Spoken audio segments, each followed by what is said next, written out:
Sa mapagpalang araw po sa ating lahat, welcome again to our 365 daily devotion. Our topic for today is Lordship of Christ, and our scripture for today is John chapter 13 verse 13 to 14. Sinasabi sa verse that you call me teacher and Lord, and rightly so, for that is what I am. Now that I, your Lord and teacher, have washed your feet, you also should wash one's another feet. So, ito yung time na hinugasan ng Panginoon ng paa ang kanyang mga alagad. So, sinasabi sa verse kung paano natin ituring ang Panginoon or kung paano tayo ituring ng Panginoon, ganun din tayo. Ganun din natin ituturing yung ibang tao. Kasi kung yung Panginoon minahal tayo, kailangan mahalin din natin ang ating mga kapwa.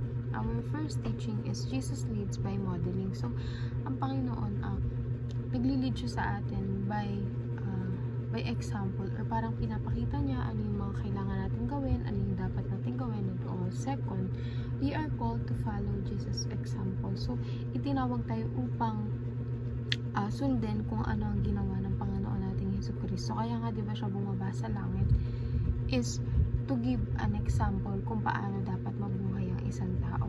Third, the Lordship of Christ requires belief and obedience. So, ang pagiging Lord ng ating Panginoon, kailangan sinusunod natin siya, kasi hindi natin siya matatawag na Lord kung hindi natin siya sinusunod or hindi siya yung master natin. So, kailangan when you call Lord, alam mo na master mo siya kung ano ang gusto niya, anong plano niya sa buhay mo, that much will happen. Our first application is influence others by being a role model. So, impluwensyahan natin ang iba na maging role model din, na tayo mismo sa sarili natin, nakikita tayo ng ibang tao as a Christ-like. Nakikita ng ibang tao sa atin ang Panginoong Jesucristo. So, that will be our biggest compliment, ang maging Christ-like. Second, imitate Christ conforming to His image. So, di ba nga sinabi sa Genesis na nilalang ng Diyos ang tao ayon sa kanyang larawan. So, tayo kapag ginaya natin ang Panginoon, sinunod natin ang kanyang mga utos, sinunod natin ang kanyang halimbawa, and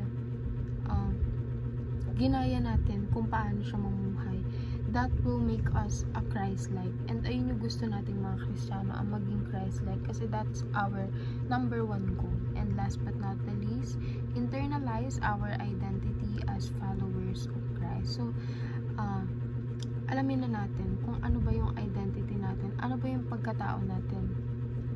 Kumbaga, isipin na natin, ano ba ako sa paningin ng Panginoon, or ano ba yung role ko upang magampanan ko ang role ko bilang follower ni Jesus Christ.